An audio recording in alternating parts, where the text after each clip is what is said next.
कराची में ज़बरदस्त बारिश हो रही है और ये मानसून का तीसरा सिलसिला है जो कल तक जारी रहेगा। खुशियाँ तो हैं, लोग पहले मरहले के अंदर जो 2-3-4 घंटे होते हैं उसमें बहुत इंजॉय कर रहे होते हैं, लेकिन एहतियात करना बहुत ज़रूरी है क्योंकि कई दफ़ा इस तरह का मशवरा दिया है कि बिजली के खंभों से दूर रहें, जहाँ पानी जमा हो वहाँ से दूर रहें, एहतियात करें।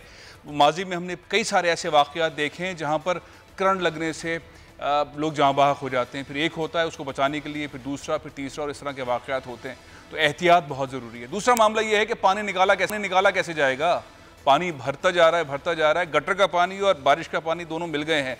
अब ये मंसूबा किसको दिया जाएगा कि गटर का पानी अलग करें और बारिश का पानी अलग करें और इन दोनों पानी को समंदर में जाने से पहले पाकीज़ा करें। ये मरहला किसको, सिंध हुकूमत किसको देगी, लोकल गवर्नमेंट किसको देगी, कोई वर्ल्ड बैंक को बुलाएगी, क्या करेंगे।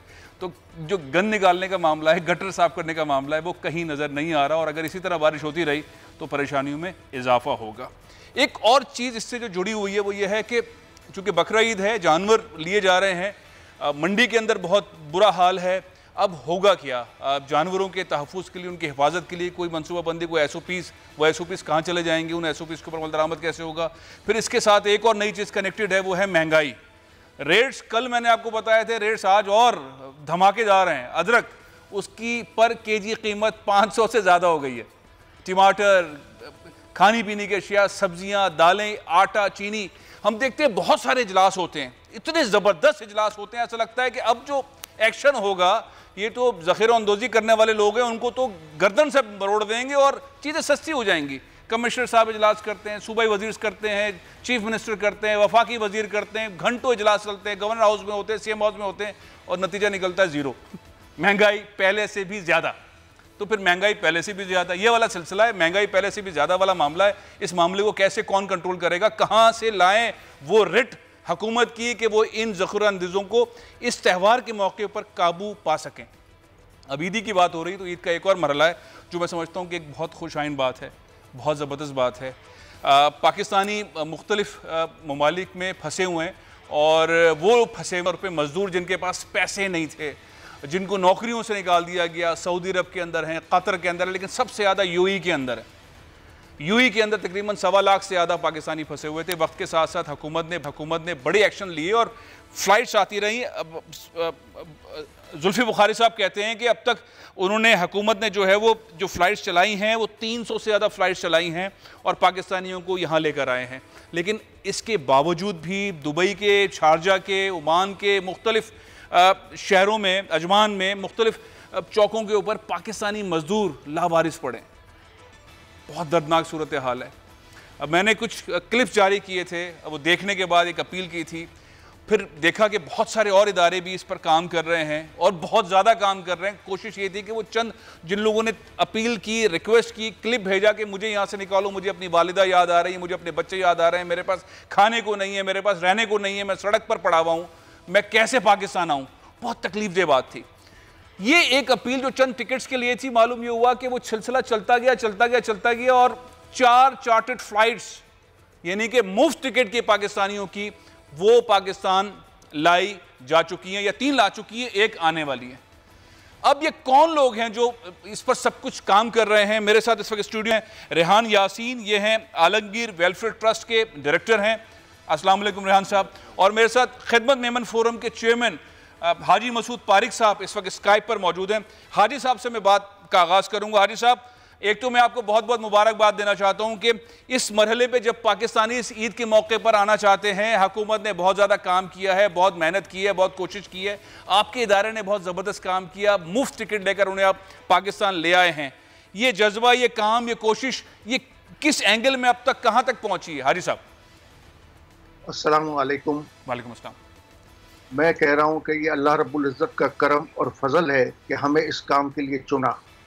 अल्हम्दुलिल्लाह, जैसे ही हमारे साथियों ने जो मेमन खिदमत फोरम के दुबई में हैं, उन्होंने इत्तला दी कि यहाँ एम्बेसी बाहर सैकड़ों आदमी पड़े हुए हैं जो इतने अरसे से पाकिस्तान जाने के लिए परेशान हैं, तो हमने और आलमगीर वेलफेयर ट्रस्ट ने मिलकर ये कोशिश की कि हम इनको अपने घर तक पहुँचाएँ। इस सिलसिले में अल्हम्दुलिल्लाह हमने कोशिश की 4 फ्लाइटें आ चुकी है। माशाल्लाह माशाल्लाह। हाजी साहब, मैं आपको यहाँ एक लम्हे के लिए रोक रहा हूँ। मोहित यूसुफ साहब जो मुआविन खुसूसी हैं वज़ीर आज़म के, जो सारे मामला को देख रहे हैं, वो मेरे साथ टेलीफोन लाइन पर मौजूद हैं। खुशामदीद मोहित यूसुफ साहब, आप माशाल्लाह से आप बहुत प्लान इस कोविड के इन्वायरमेंट के अंदर आपने काम किया। ये दुबई के अंदर जो पाकिस्तानी फंसे में, इसके ऊपर क्या सूरत हाल है अब तक? शुक्रिया। देखिए, जहाँ तक समुद्र पार पाकिस्तानी जो बाहर फंसे हुए थे, पाकिस्तान आना चाहते थे, उनके लिए जो सारा रिपैट्रिएशन का ऑपरेशन था, हम 2,75,000 से ज्यादा पाकिस्तानी वापस ला चुके हैं दुनिया के लगभग 70 ममालिक से। और हमारा जो रिपैट्रिएशन का मिशन था वो अब मुकम्मल हो चुका है। 2 या 3 ममालिक के, उसमें चीन है, किर्गिस्तान है, जहां अभी फिजाई हदूद नहीं खुली।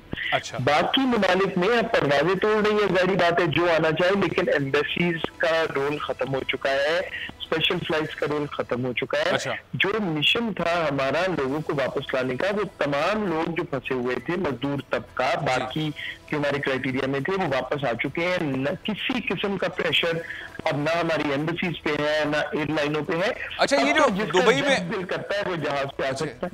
मुझसे बहुत सारे पाकिस्तानी ऐसे जिनके पास टिकट नहीं है, बेसहारा रखे हुए हैं, पड़े हुए हैं, जिनके लिए मेमन खिदमत फोरम भी काम कर रही है, आलमगीर ट्रस्ट भी काम कर रहे हैं, उन्हें मुफ्त टिकट्स के जरिए लेकर आ रहे हैं। वो थोड़ी सी गुजारिश करते हैं कि एयरपोर्ट के ऊपर उन्हें सहूलत मिले, सहूलत सिविल एविएशन की तरफ से मिले।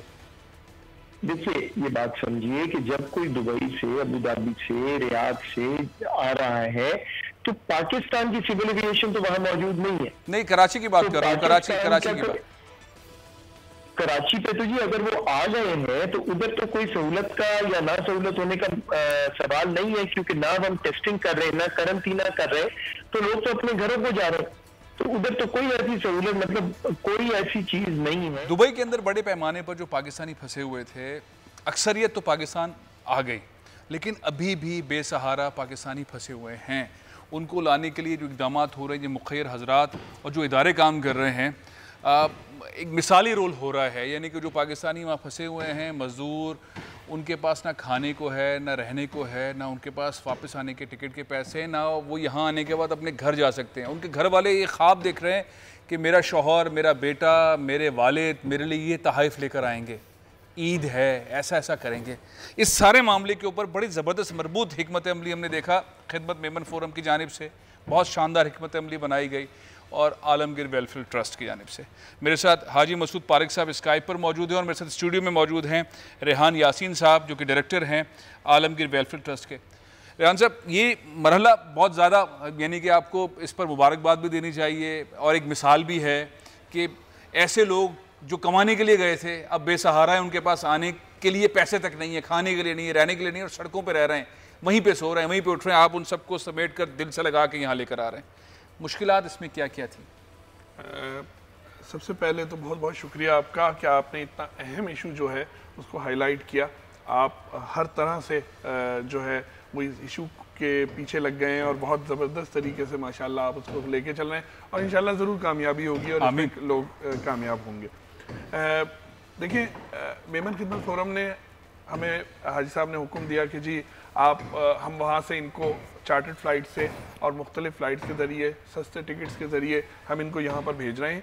आप इनको यहाँ पर रिसीव कीजिए, इनके खाने का बंदोबस्त कीजिए, अगर इनको पहनने के लिए चीज़ें चाहिए उसका बंदोबस्त कीजिए, हर आदमी को 5,000 रुपये दीजिए, और इसको स्टेशन तक या बस स्टैंड तक छुड़वाइए।